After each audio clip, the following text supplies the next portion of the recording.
6 साल तक राज्यसभा में दिल्ली और देश की आवाज़ उठाने वाले आम आदमी पार्टी के अधिकारों को लेकर संसद में अपनी बात रखने वाले आम आदमी पार्टी के राज्यसभा सांसद सुशील गुप्ता अब राज्यसभा से विदाई ले रहे हैं। कैसा रहा अनुभव, आने वाले समय में क्या कुछ खास करने वाले, इसी मुद्दे पर बातचीत करेंगे। हमारे साथ मौजूद हैं सुशील जी। 6 साल एक लंबा टेन्योर आपका रहा। अक्सर देखा गया कि आप राज्यसभा के जो सदन होते हैं उसके अंदर दिल्ली और देश की आवाज़ उठाते रहे। क्या कुछ शेयर करना चाहेंगे? देखिए, सबसे पहले मैं अरविंद केजरीवाल जी का आभार व्यक्त करना चाहूँगा कि उन्होंने मुझे मौका दिया संसद में सेवा करने का, और अब बतौर आम आदमी पार्टी हरियाणा अध्यक्ष मुझे मौका दे रखा है ताकि हम वहाँ पे सरकार बदलें। एक अच्छा अनुभव रहा। एक संसद के अंदर देश की बात रखी जाए, चाहे वो महंगाई की बात आई, चाहे वो भ्रष्टाचार की बात आई, चाहे वो बेरोजगारी की बात आई, चाहे वो कोई भी अव्यवस्था हुई, हमने पूरे पुरजोर तरीके से देश की आवाज़ को संसद के अंदर रखा। और अभी जो हमारे 3 नए लोग संसद में जा रहे हैं, जो 2 लोग पुराने लोगों में से जा रहे हैं और एक स्वाति मालीवाल जी जा रही हैं, मैं उन तीनों को बधाई भी देना चाहूँगा। और मुझे पूरा विश्वास है जिस तरीके से पहली टर्म के अंदर मुखर आवाज़ रखी, ऐसे ही दूसरी टर्म के अंदर भी और उससे बेहतर परफॉर्मेंस हमारे तीनों सांसदों की वहाँ पे आएगी। जी, आप ही को विदाई देने का क्या कोई खास वजह थी? क्योंकि एनडी गुप्ता भी थे, उनकी भी अपीयरेंस अक्सर कम रहती थी, लेकिन आप एक मुखर रहते थे, चाहे सड़क की बात हो, चाहे संसद की बात हो, चाहे हरियाणा की बात हो। फिर क्या कोई खास वजह थी? हरियाणा में चुनाव है जी। और मैं हरियाणा में पार्टी का अध्यक्ष हूँ, तो मेरी जिम्मेदारी बनती थी कि मैं हरियाणा के अंदर अधिक समय दूँ। मैंने आम आदमी पार्टी के राष्ट्रीय संयोजक अरविंद केजरीवाल जी से निवेदन किया कि मुझे हरियाणा के लिए अब समय दिया जाए।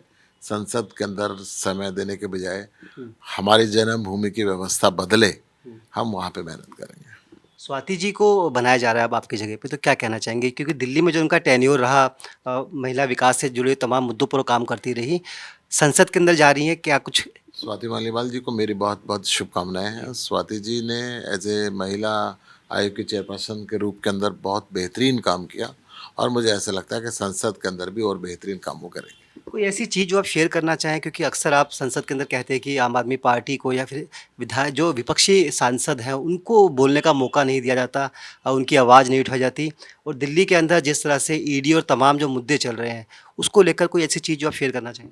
देखिए, सच्चाई की बात यह है कि भारतीय जनता पार्टी को अरविंद केजरीवाल से डर लगता है। यही कारण है कि उन्होंने सत्येंद्र जैन जी को बंद रखा, मनीष सिसोदिया जी को बंद रखा, संजय सिंह जी को बंद रखा, अब वो अरविंद केजरीवाल जी को बंद करना चाहते हैं। संसद के अंदर आजकल कहीं ना कहीं आवाज़ रोकी जा रही है। 146 सांसदों को ये पूछने के लिए सस्पेंड कर दिया जाता है कि क्या संसद की सुरक्षा के अंदर भेद क्यों हुआ। एक सांसद को इसलिए निष्कासित, अपनी बात कहने का मौका दिए बिना ही निष्कासित कर दिया जाता है। तो लोकतंत्र कहीं ना कहीं खत्म हो जाए तो होता जा रहा है।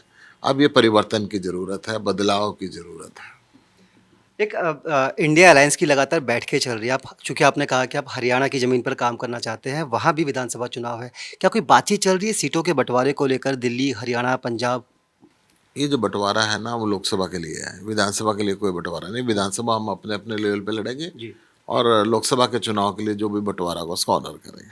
आपकी भूमिका क्या रहेगी? क्या आप लोकसभा का चुनाव लड़ेंगे या फिर हरियाणा में जो विधानसभा के चुनाव होंगे उसमें आप एक्टिव रहेंगे? देखिए, हरियाणा के विधानसभा के चुनाव के अंदर मैं एक्टिव रहूंगा, बाकी तो पार्टी का फैसला है, पार्टी जो चाहेगी। चलिए सर, बहुत-बहुत शुक्रिया। तो पिछले 6 सालों से लोकसभा के अंदर आम आदमी पार्टी और देश और दिल्ली के मुद्दों को उठाने वाले सुशील गुप्ता ने राज्यसभा के अंदर जिस तरह से जो काम किए उसको लेकर चीज़ें शेयर की, और ये कहा कि आने वाले समय में वो हरियाणा की ज़मीन पर और काम करते रहेंगे।